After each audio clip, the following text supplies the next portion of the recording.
Rain from a Third-Story Window by Katie Rosado. Setting: a third-story walk-up in an urban city.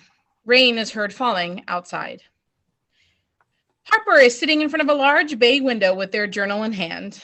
They are writing furiously, and every so often they peek out the window and become overwhelmed with a new idea. After a few minutes, we hear footsteps coming into the room. Quinn enters with a box, looks at Harper, and walks into another room off stage. Harper ignores this intrusion.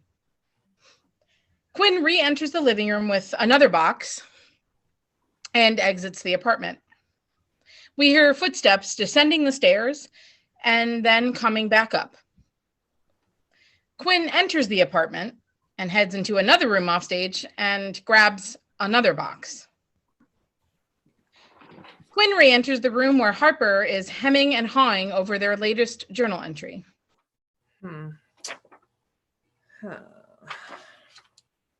Last of the boxes are packed up. Hello? Am I talking to myself here or? Sorry. I want to finish up this entry before the vibe in the place is all gone. So yeah. What vibe? It's empty and my shit's waiting to be packed into my car. You wouldn't get it. You're right. Now, can you help me with the last of this or what? Hold on. One last thing here. And done. Great. Now you can finally be productive. You know, if it means anything to you, I think this was my best entry yet. Nice.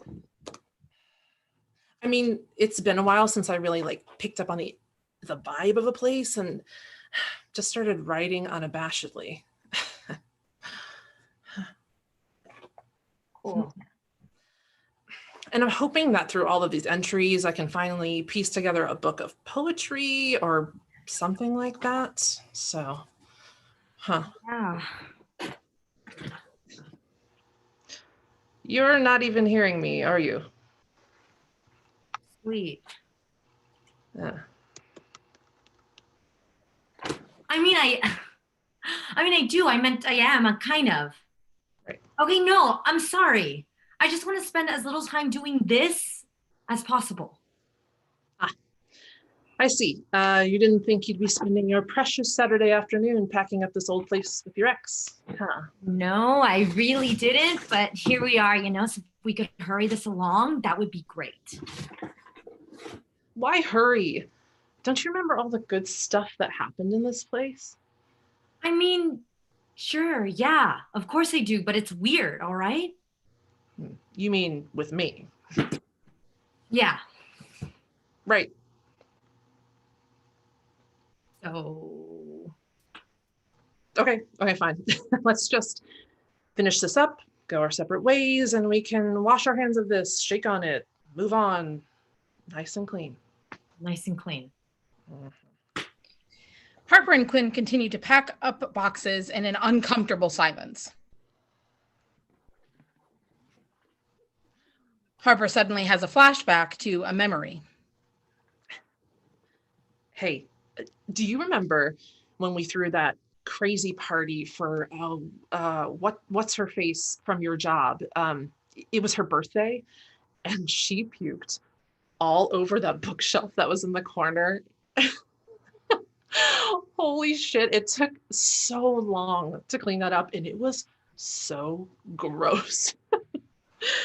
She must have had one too many shots, I guess. You mean Kate? Yeah. That was hilarious. The next time I saw her in the office, I didn't let her live it down. That's terrible. No one likes to be reminded of that kind of stuff. Yeah, she got over it. Not too long after that, she was able to throw in my face that oh, never mind. Why never mind? Throw what in your face? It was just stupid, okay? I shouldn't even have brought it up. Okay, if it was you doing something stupid, especially in public, then I definitely want to know. It was a while ago. Just drop it, okay? Geez. All right. I didn't mean to hit a nerve there. Whatever. Harper and Quinn continue to pack boxes in silence.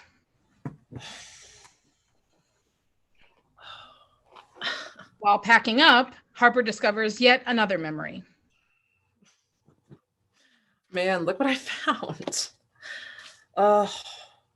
Oh, it's our old scrapbook from our trip to Greece. Oh, damn. These are some good memories right here.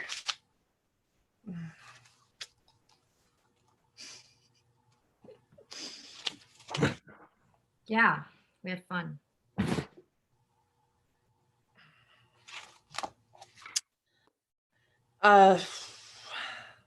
Besides being able to read the vibe of a place really well, I'm able to read people really well, and you are giving off some seriously tense and uncomfortable vibes. So, what's wrong?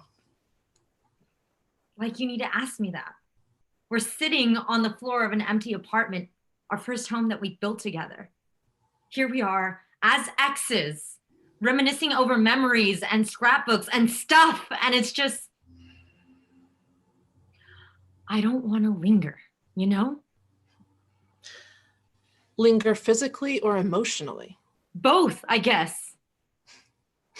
Roger that. I'll just stop. I'll just pack up my stuff and be out of your hair. No, I didn't mean. It's fine. Oh, fine. Good. Sounds good. Harper storms out of the living room into another room off stage. Quinn sits alone in silence. Quinn grabs the scrapbook out of the box and starts flipping through pages. They laugh, they smile, and they start to tear up. Before they can be fully immersed in their emotions, Harper comes stomping back into the living room with more boxes. After a time of silence, Harper speaks up.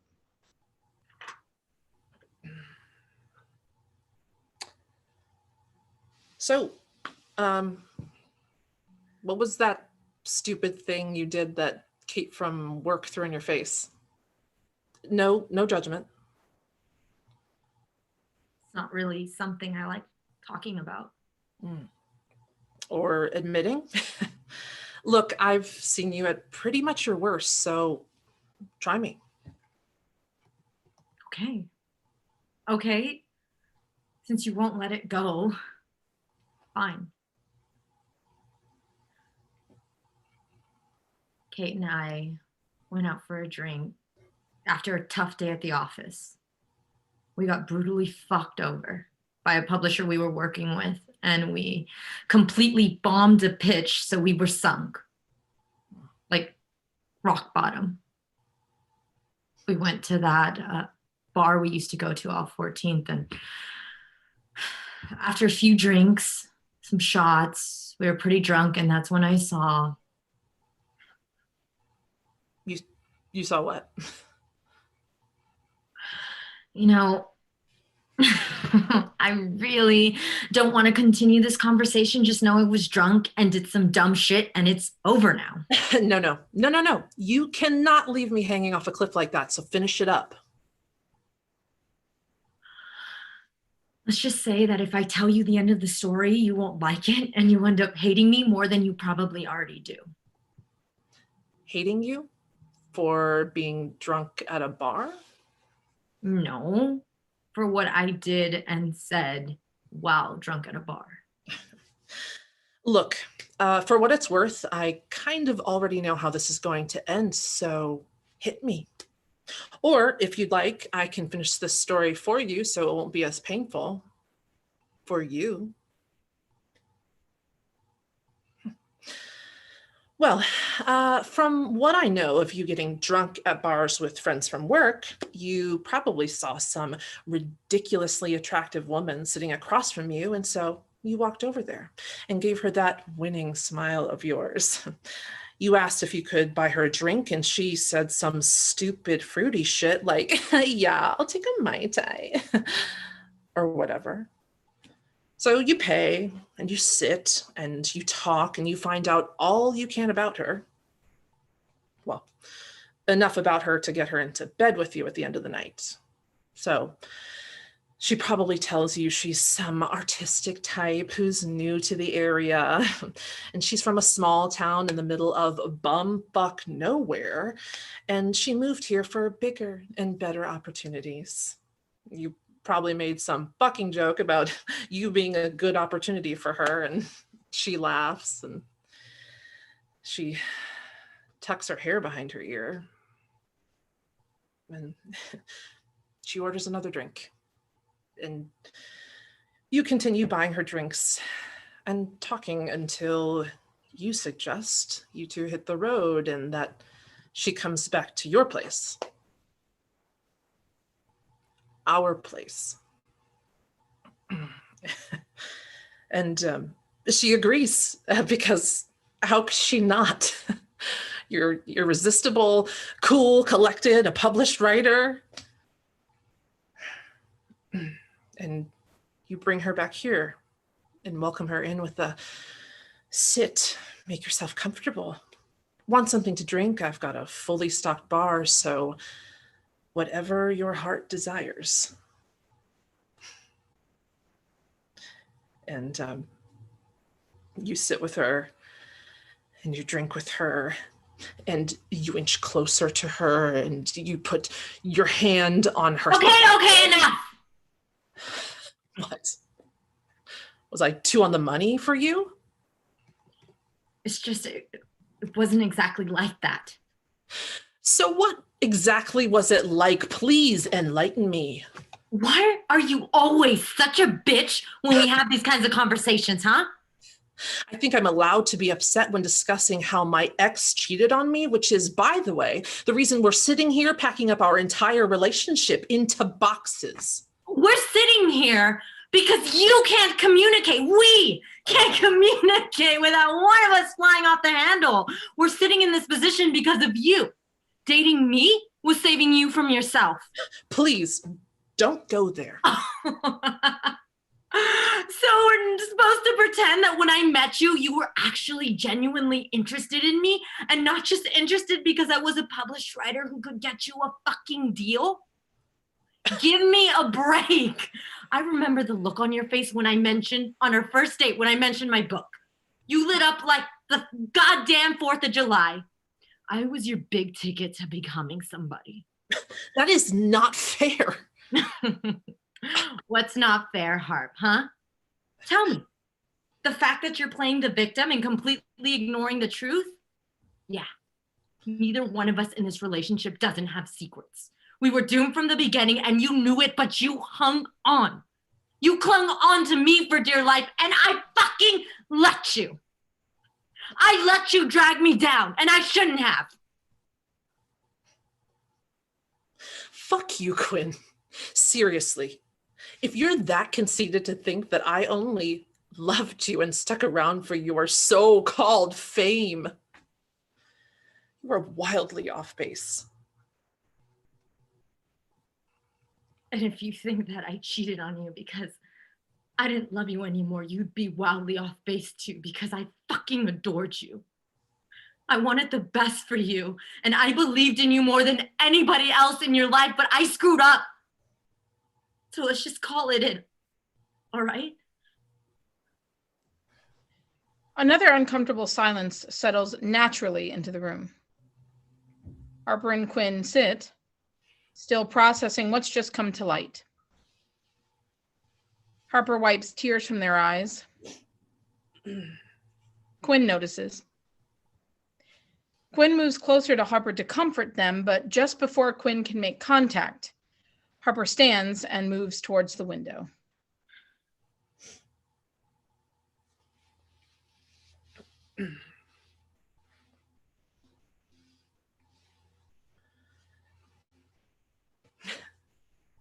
So the hot chick at the bars is the next part of the story, that she actually ordered bourbon on the rocks, because that would be truly the most unbelievable part of it all. I know your type. No, she ordered something fruity and stupid, like you said.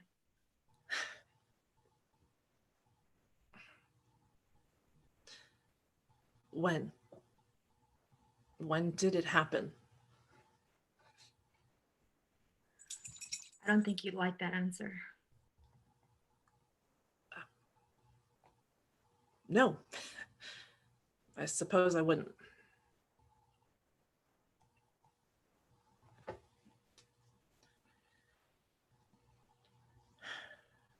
Sorry. No, you're not. If you were, we wouldn't be packing up this place. I guess you're right.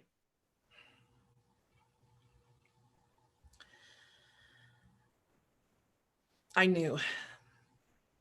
Huh? I knew. I knew that you were with other people. How could you not be? We weren't having sex, so. You know that has nothing to do with it. But it does. It has everything to do with it because you needed more than I could ever offer you. And you were too much of a coward to admit that to my face. But to be honest, I'm not sure I would have been as open to hearing it either. So here we are. Come on, I think you could give us both more credit than that. No, I don't think I can. I wasn't what or who you wanted, and vice versa. Instead of cutting each other loose, we just kept the cord wrapped nice and tight. If I thought I was worth a good goddamn as a writer on my own, I wouldn't have needed your constant validation. And if I was willing to actually connect with someone in my life, I wouldn't have needed that hot chick at the bar. Silence falls comfortably. Finally, the truth has come out.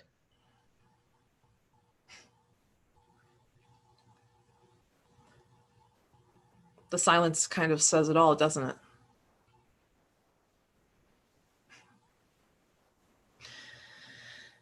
Crazy thing is, I forgave you then, and I still do now. Call me naive or just plain stupid, but I get it, you know? I know. And even now, sitting on this hardwood floor and going through pretty much the entirety of our relationship together in shot glasses and scrapbooks, I forgive you. I forgive us. Thanks. You're welcome. For the record, you're worth a good goddamn as a writer. You didn't really need me, and you don't need me. Silence again. Harper and Quinn keep packing.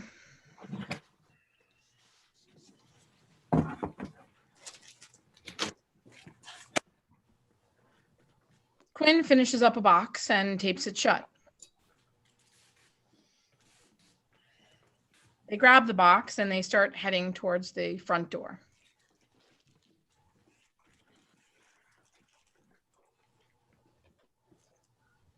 Well, this is the last of my stuff. You almost done? Yeah, just figuring out the Tetris of fitting all my books into this probably too small box.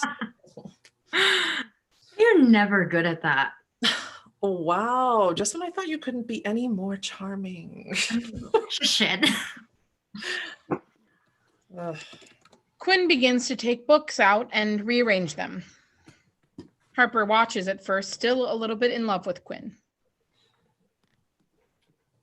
Harper breaks their gaze and starts to help Quinn.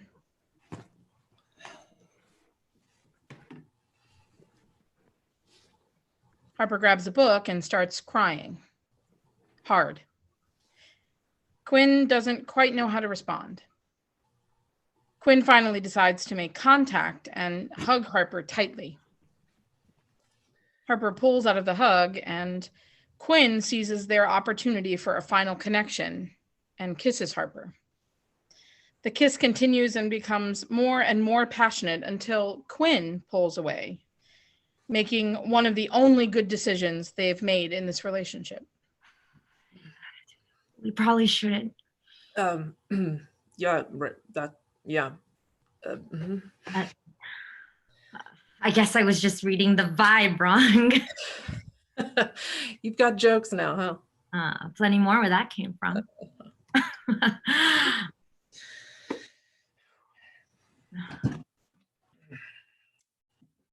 All right. All done. Thanks for your help. Ugh. It's echoey in here. I hate that. I hate that empty house sound. Me too. A silence befalls the room.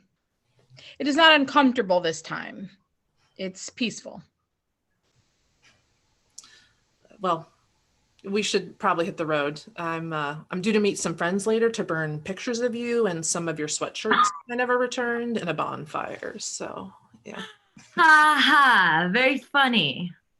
You're not the only one who's got jokes, you know. Hmm.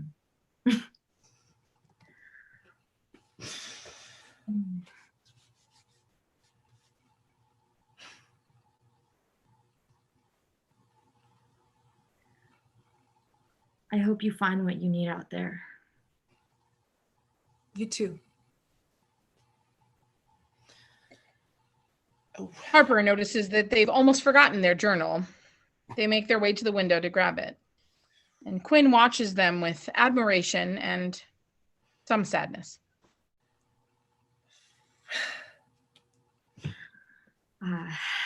I'm heading down.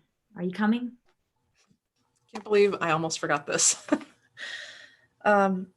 You know, I think I'm actually going to sit here and write for a bit. I felt some new vibes that I'd like to document. Right. You and your vibes. Shake on it. Sure. Mm. Take care of yourself. Harper walks back over to the window and sits down with their journal. They open to the page that they were working on before. And they write furiously. Quinn lingers by the door, looking back at Harper writing. Harper finishes up their final sentence and then starts reading the journal entry out loud. Quinn can't help but stay and listen.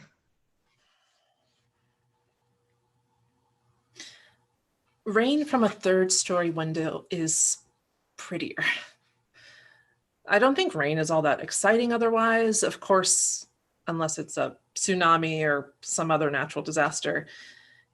It's water dropping from the sky because the clouds become burdened with it. Rain becomes too heavy, so it inconveniences humans by messing up our hair, our suede shoes, silk blouses, expensive makeup.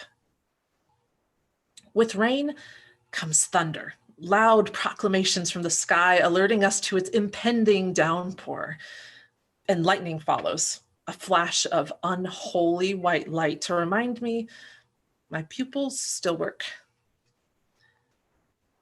The tar of parking lots turns slick and blacker than when it was dry.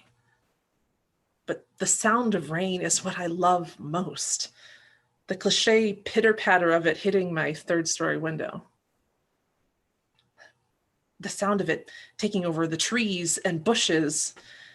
And just as quickly as rain starts, it stops, leading to an incredible rest for nature. A reprieve of centuries-old tasks burdened upon the fluffy white nothings floating in blue.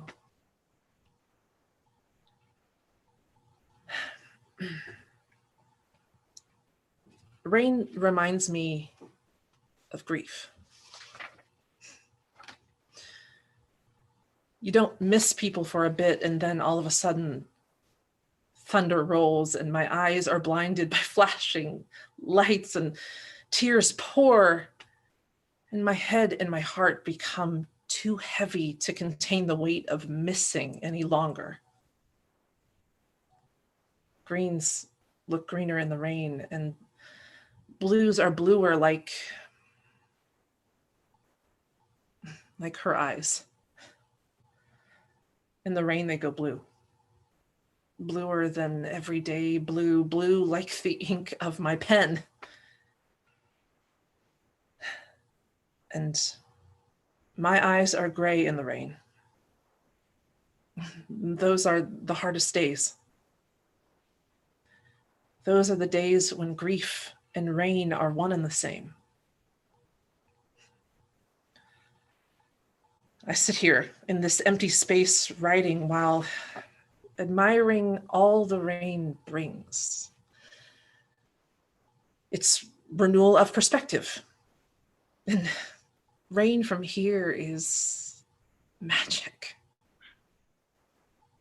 The sun is trying to peek through, attempting to butt in between my conversation with the rain.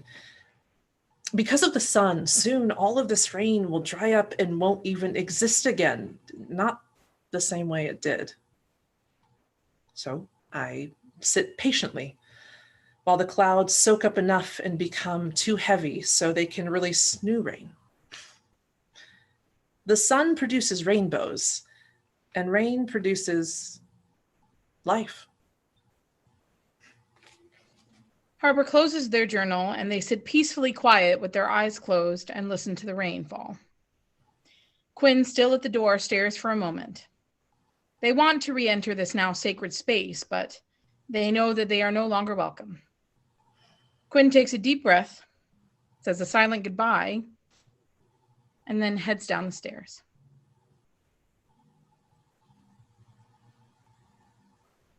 End of play.